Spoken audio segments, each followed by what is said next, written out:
Llega el siglo XVIII a Francia, y con él una serie de cambios brutales. El siglo XVIII, bautizado como el siglo de las luces, conlleva una ilustración.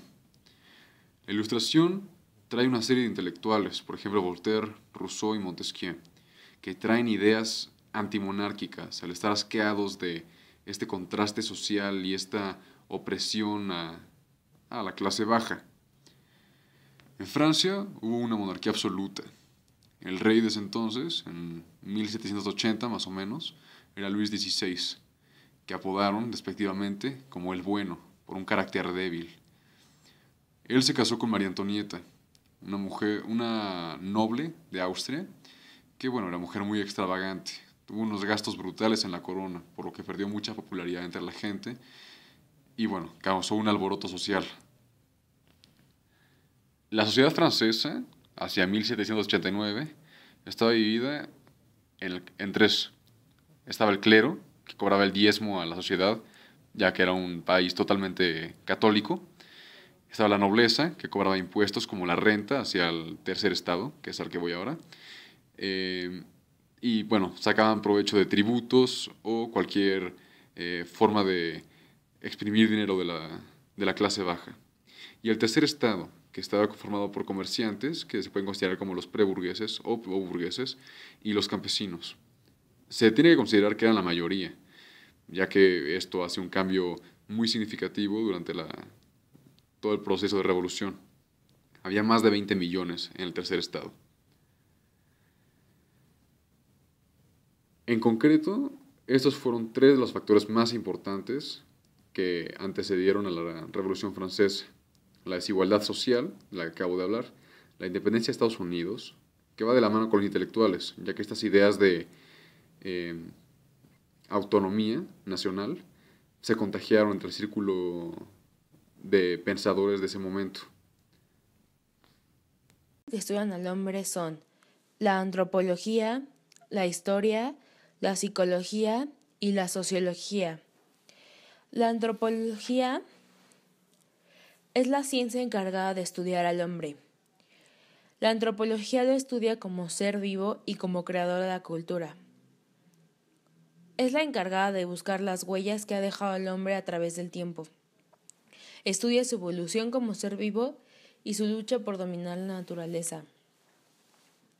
Como podemos ver, abarca un amplio y complejo campo de estudio, desde las características físicas del ser humano hasta sus necesidades, costumbres, creencias, ideología, lengua, estructuras sociales, religión, entre otras.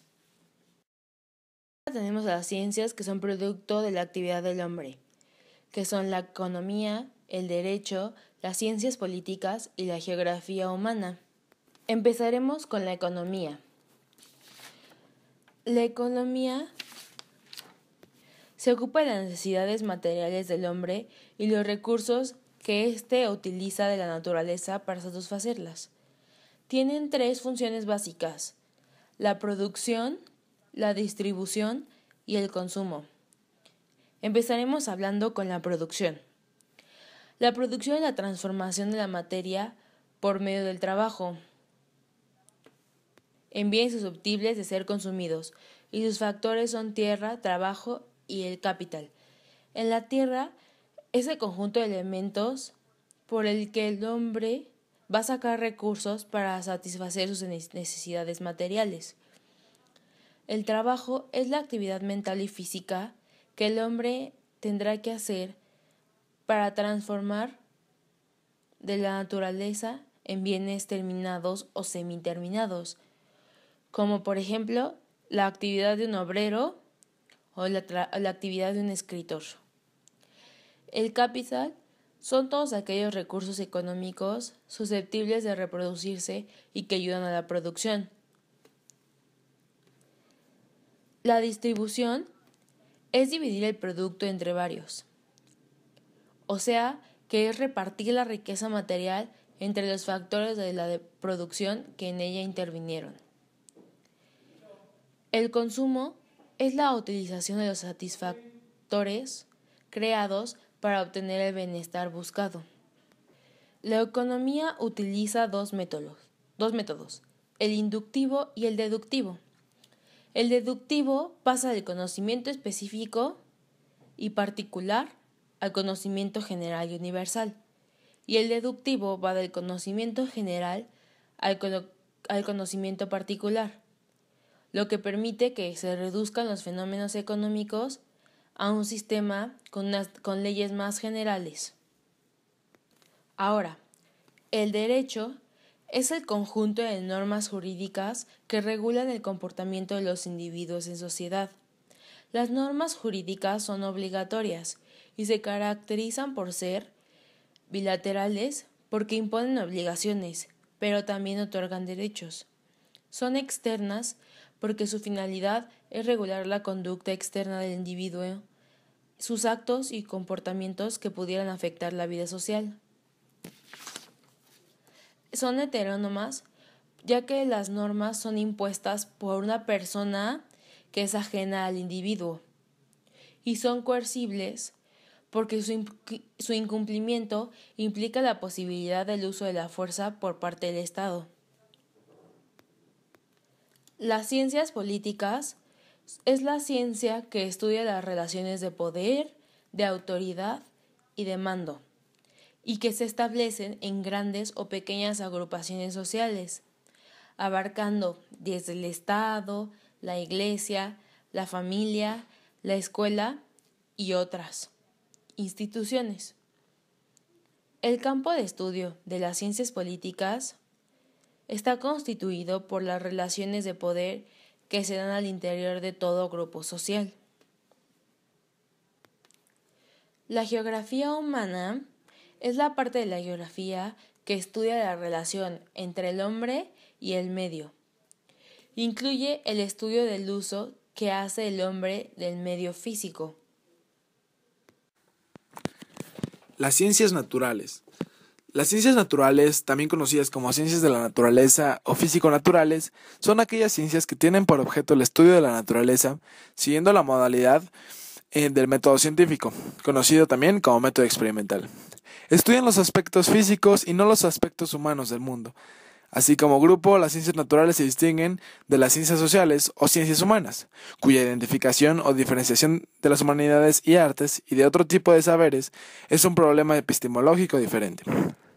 Las ciencias naturales, por su parte, se apoyan en el razonamiento lógico y el aparato metodológico de las ciencias formales, especialmente de la matemática y la lógica, cuya relación con la realidad de la naturaleza es indirecta.